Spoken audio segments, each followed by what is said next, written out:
The sun had barely risen when Rachidi packed a small bag and left his wife and a daughter without a word. His heart pounded with a mix of anticipation and fear as he embarked on a journey that would forever change his life. Rachidi, a young man from the modest village of Chorwe, had grown weary of scraping by with his small business. He yearned for more wealth, more status, more everything. He had heard whispers of a Zulu medicine man named Lashona, a man said to possess powerful rituals that could make one incredibly wealthy. The stories were unbelievable, almost mythical, but Rachidi was desperate enough to believe in anything. Without telling anyone, he set off for KwaZulu, determined to find this man and unlock the riches he craved. Rachidi's journey to KwaZulu was fraught with challenges from the outset. The path to the mysterious land was long and treacherous, winding through dense forests, across dry plains, and over rocky hills.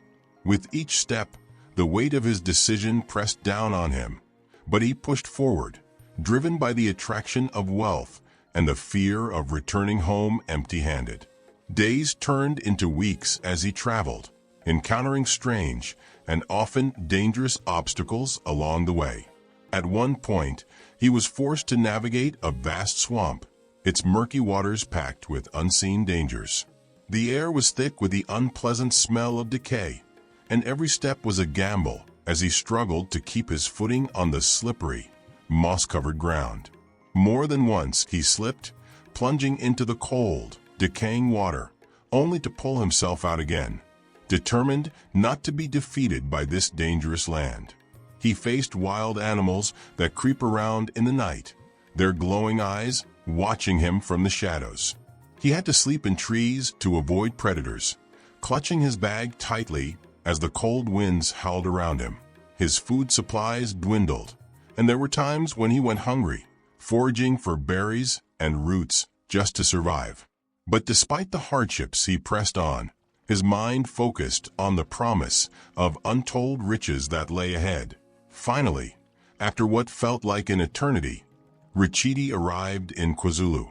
The land was as beautiful as it was mysterious, with rolling hills, vast forests, and a sense of ancient power that hung in the air.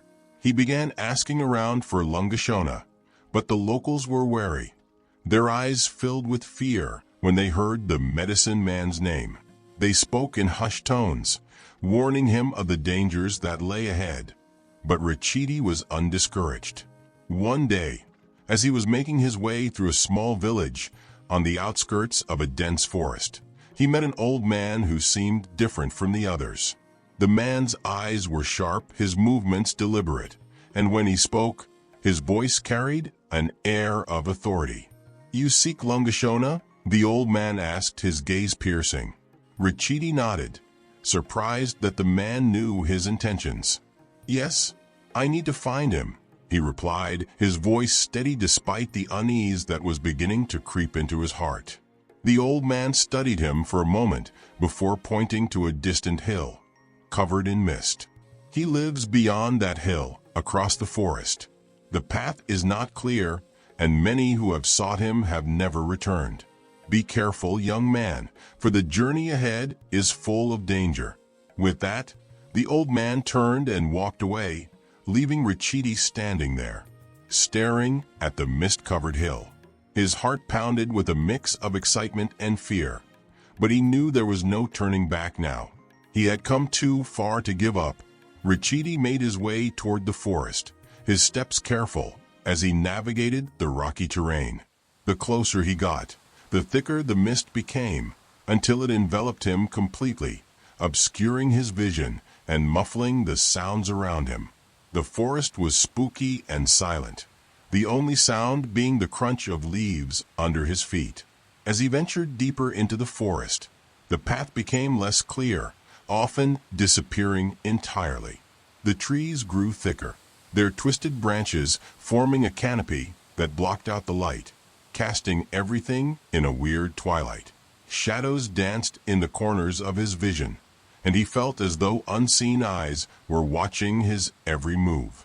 At one point, he came across where the path led into two directions.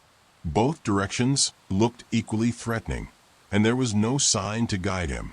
He hesitated, unsure of which way to go. Just as he was about to choose, he heard a rustling sound behind him. He spun around, but there was nothing there, just the trees, standing tall and silent. A cold sweat broke out on his forehead as he realized he was not alone. He could feel something or someone following him, lurking just out of sight. The air around him grew colder, and a sense of fear settled in the bottom of his stomach. He knew he had to keep moving, but every step felt heavier than the last. As he continued down the path, the sense of unease grew stronger. Strange noises echoed through the forest, whispers, rustling leaves, and the occasional snap of a twig. He couldn't shake the feeling that he was being led into a trap, but there was no turning back now. The promise of wealth was too strong, and he was too far gone to stop. After what felt like hours of walking through the dense, haunted forest, Richidi finally emerged on the other side. The mist began to clear, and in the distance, he saw a thin trail of smoke rising from a hill. Relief washed over him as he realized he had found Lungashona's dwelling. Richidi approached the hill with renewed determination, his exhaustion momentarily forgotten. The smoke was a reassuring sign that he was on the right track. As he drew closer, he saw that the hill was encircled by a crude fence made of sticks, leaves, and wood, forming an almost impenetrable barrier. There was no visible entrance, and the only movement came from a pig that roamed near the fence, snuffling through the dirt. Richidi's initial relief was overshadowed by frustration. How was he supposed to get inside? He walked along the fence, looking for any sign of an opening, but found none. He stopped and tried to catch his breath, his eyes scanning the area for any clue that might help him gain entry. Then he heard a voice, a deep, resonant voice that seemed to come from within the hill itself. "Hey, who are you and what are you looking for?" Richidi jumped, startled by the sudden voice. He turned around to see a shadowy figure emerging from the mist. With a mixture of hope and nervousness, he replied, "I am Richidi from Chorway Village. I have come to see Lungashona." The moment he spoke, a section of the fence shifted, opening up to allow him through. Richidi stepped into the enclosed area, his heart racing, with a mix of anticipation and anxiety. Inside, a narrow path led to the entrance of a dark cave. The entrance looked threatening, but Richidi had come too far to turn back now. As he entered the cave, the air grew cooler, and the scent of burning incense filled his nostrils. The tunnel led him deeper into the earth, and he could hear the soft echo of his footsteps against the stone walls. Eventually, he reached a spacious chamber illuminated by the flickering light of candles. An old man, weathered and wise, sat on one of two bamboo mats laid out on the floor. His eyes were sharp and observant, and his presence exuded an air of authority and knowledge. The walls of the chamber were adorned with various animal skins, clay pots of different sizes, and a piece of broken clay pot where a creepy, glowing essence was burning. "Welcome, Richidi," the old man said, his voice carrying a mystical tone. "You have come to the right place." Richidi took a seat on the opposite mat, his nerves on edge. The old man's gaze was penetrating, as though he could see straight through him. "Why did you pass me several times without greeting?" the old man asked suddenly. Richidi was taken aback. "Where did I pass you, sir? I am only seeing you here for the first time." The old man chuckled softly. "The pig you saw outside was me. It was a test of your patience and respect." The revelation left Richidi in stunned silence. The old man introduced himself as Lungashona and explained that his consultation fee was 10 goats, nearly 15,000 rands. Richidi, though taken aback by the cost, paid the fee, driven by his desperation. Lungashona began the ritual by pointing to each clay pot, asking it questions about Richidi. To Richidi's astonishment, each pot answered correctly, its voice echoing through the chamber. The answers were precise and relevant, convincing Richidi that he had come to the right place. Lashona then explained that he had various money rituals, including the money rat, money snake, money tortoise, and more. Richidi, overwhelmed by the possibilities, eagerly chose the money snake ritual, because it makes one become super rich and super fast. Lashona agreed, instructing Richidi to undress and enter another chamber where the snake would familiarize itself with him. Richidi followed the instructions, feeling a mix of fear and excitement. The chamber was dimly lit, and a large, coiled snake lay in the center, its eyes gleaming with a mysterious intelligence. Lashona performed a series of chants, instructing the snake to go forth and bring Richidi immense wealth. He assured Richidi that the snake would be in his house with a considerable amount of cash and would provide further instructions that he must follow. Within a week of the ritual, Richidi's fortunes changed dramatically. His business thrived. He acquired expensive cars, and his pockets were always filled with cash. The villagers of Chorway admired his newfound wealth, speculating about the source of his fortune. However, the snake's first instruction was peculiar. Richidi was not to be intimate with his wife on Fridays, Saturdays, and Sundays. "I am going to have your wife to myself every Saturday, so you must not be with her a day before or a day after," the snake had instructed. Though deeply troubled by this command, Richidi complied. He was torn between his growing wealth and his discontent with the snake's demands. His wife, meanwhile, began to suffer from unexplained health issues. Her condition worsened, and despite minimal changes in her diet, her abdomen swelled noticeably. One Sunday morning, Richidi found his wife lifeless in their bedroom. He could see that her passing was due to the snake's actions. The shock and grief were overwhelming. Her funeral was arranged, and it was a grand affair, more lavish than even a king's wedding. Despite the grandeur, Richidi's heart was heavy with sorrow. A few weeks after the funeral, the snake visited him again. This time, it coiled next to him and made a chilling demand. "I need a fresh woman. Give me your 12-year-old daughter every Saturday." Richidi was horrified, knowing that what had happened to his wife could happen to his daughter. He vehemently refused, but the snake's response was intimidating. Desperate, Richidi sent his daughter to stay with her grandmother in another village. During her absence, the snake did not bring any money, intensifying Richidi's worry and leading him to lose weight and appear increasingly distressed. When Richidi's daughter returned, the snake returned and came to his room one Friday night. It did not speak, but left abruptly. Richidi was relieved, but anxious about what would come next.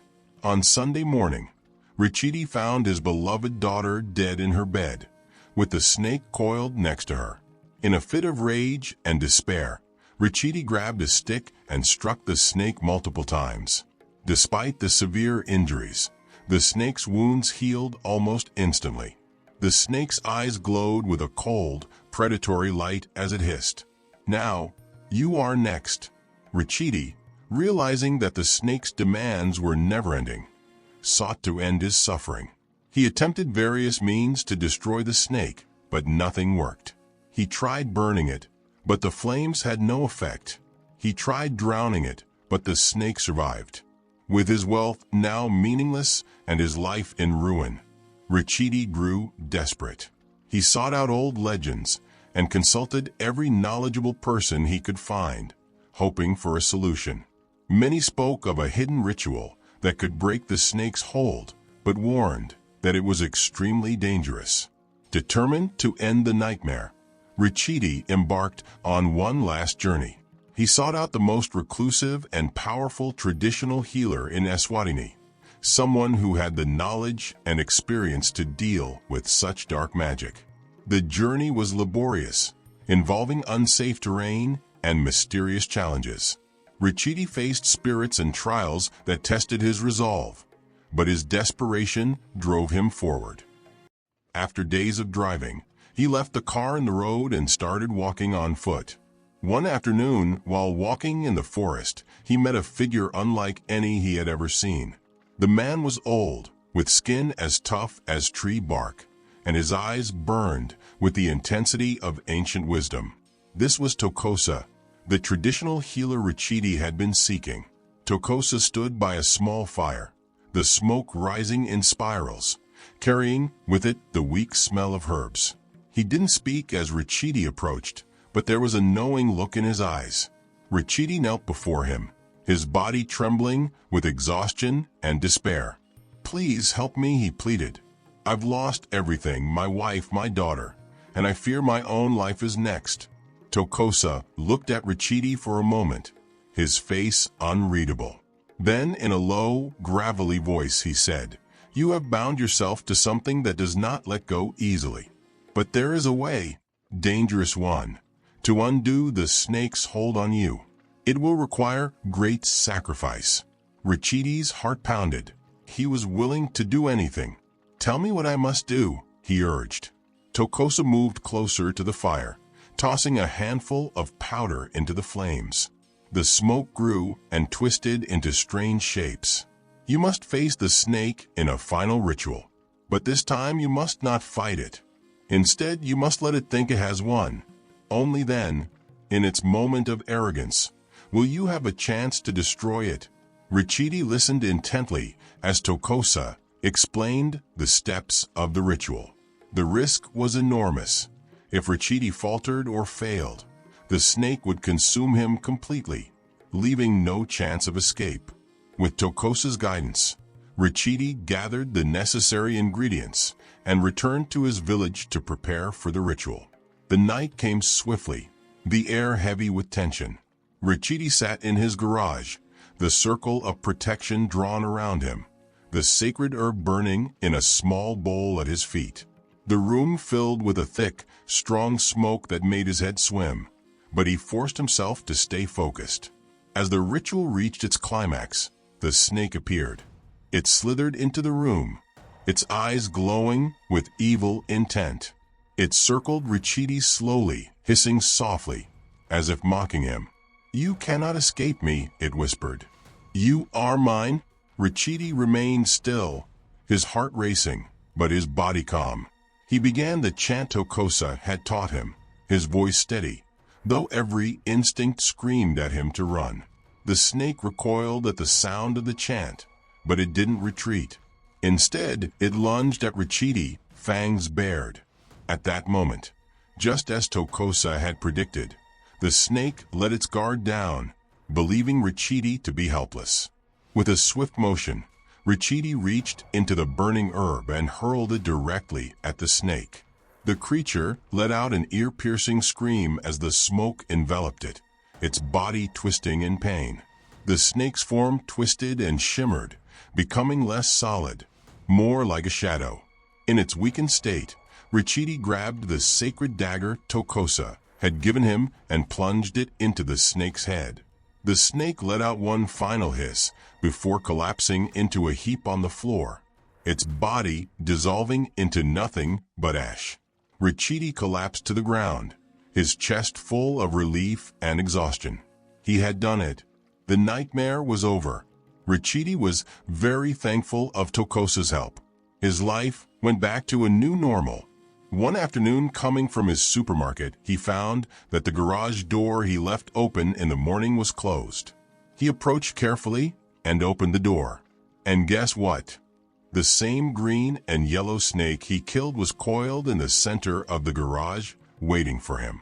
If you wish for Richidi to get rid of this curse, all you have to do is to like this video, share it with your friends, and subscribe to our channel for more.